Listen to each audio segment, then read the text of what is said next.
Hello YouTube, Spongy here, and today we're talking about the business side of video games, because there are some shady things going on behind the scenes of some of the more popular games out there. I want to start with Call of Duty, because where else do we begin?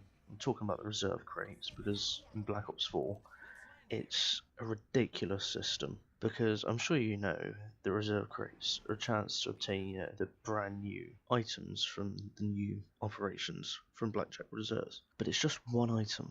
Not like Black Ops 3, where you get 3 items, just one. I guess supply drops go boom or some bullshit like that.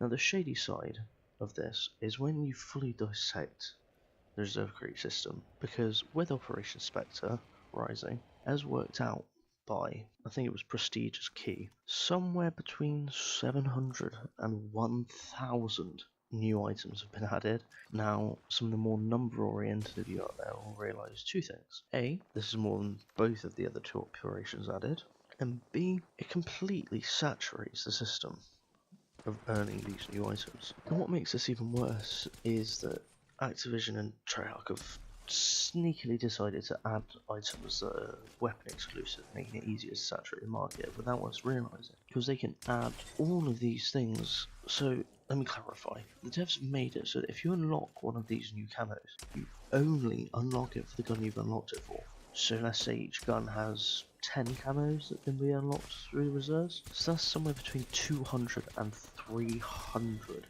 new items that have been added in one swipe. Let's also remember there's new death effects, blackout characters, weapons, blackout items, weapon charms, emotes, tags, stickers, emblems.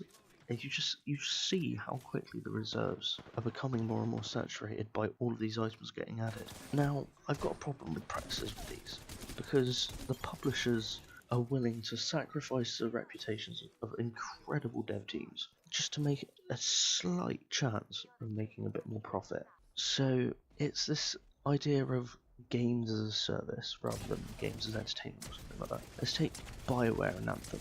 So instead of pushing BioWare to create some incredible single player experience that they're known for, EA turn around and go, no, you're creating a loot grind shooter, and they expect you to have, so I think it was 5 million copies in the first month sold. Now, for any game, for any studio, that is an astronomical number of sales that they're expecting. But before you even talk about what it produced, those expectations are so ridiculous. You put this developer out of their comfort zone by making them develop a game that they're not used to developing, which, yeah, can create some sort of progress in the industry, because it makes everyone a bit more well-rounded and makes it more developers aren't so specialised. But at the same time, you're going to just push these development companies into a place that they can't get out of by pressuring them to create a game that can sell that many copies at all, let alone in its first month. But even then,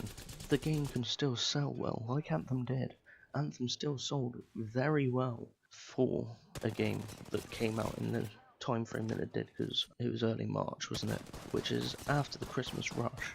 So you don't expect games to sell that incredibly, but it still sold so well, and EA still publicly announced that Anthem did not live up to expectations. Now, how are you going to set such stupid, crazy, I don't even have another word for it, it's just a crazy sales goal, and then say that you're disappointed even though it still sold well? So people are still going to end up losing their jobs because the studios are still going to lose money because of your, I don't even have the words to describe what EA have done here, because they've spent so much on marketing. It's the only time I've ever heard a video game publicly advertised on the radio in the UK. The first time I've heard it personally, I don't know about any others. Now, for me, being advertised on the radio is a massive thing, because that's not like TV where you get the odd people staying at home during the day watching some bollocks on TV. This is radio, the thing that people listen to on the way to and from work, to and from their families. This is everywhere. They spend so much money on marketing. Already their profits are going to be damaged. But it gets even worse when EA CFO Blake, is it Jorgensen? I don't know, expecting the profits for Anthem to be brought up by the microtransactions. And that's the problem that we, the player base, have created ourselves by always giving in to the microtransactions.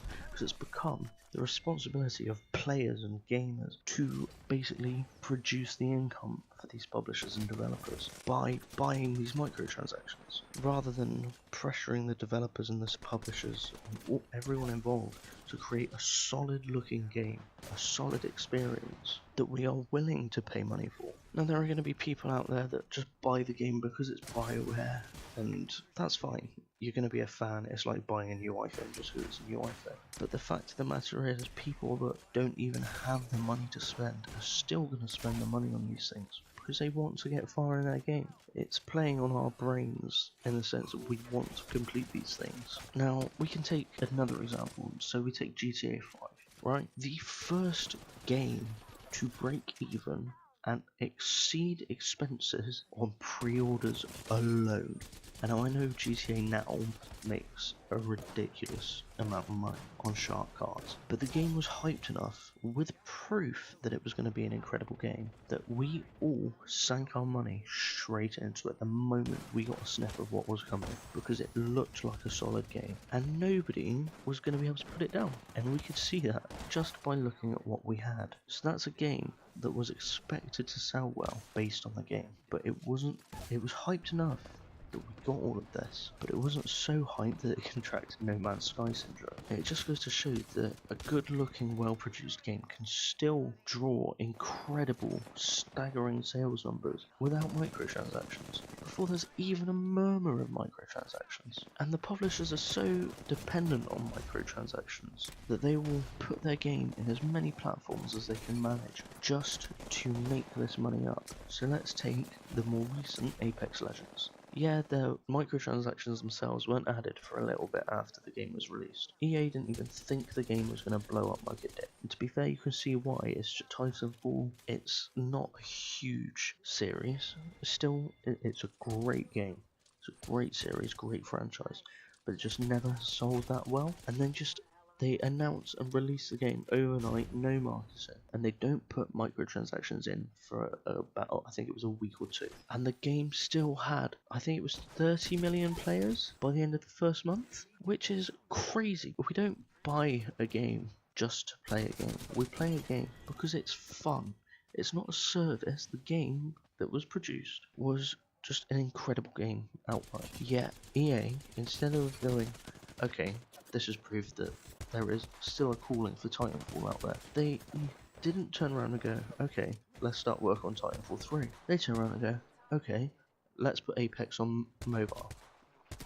Fortnite did it, why can't we do it? And it's that sort of mentality where they're doing everything they can to drain every single sniff of money they can from every game they produce. From someone who cares about the industry, it is just flat out infuriating. There's no other word I've got for it. Anyway, I think that's rant over. I'd like to thank everyone for listening. I'll see you later. Bye bye.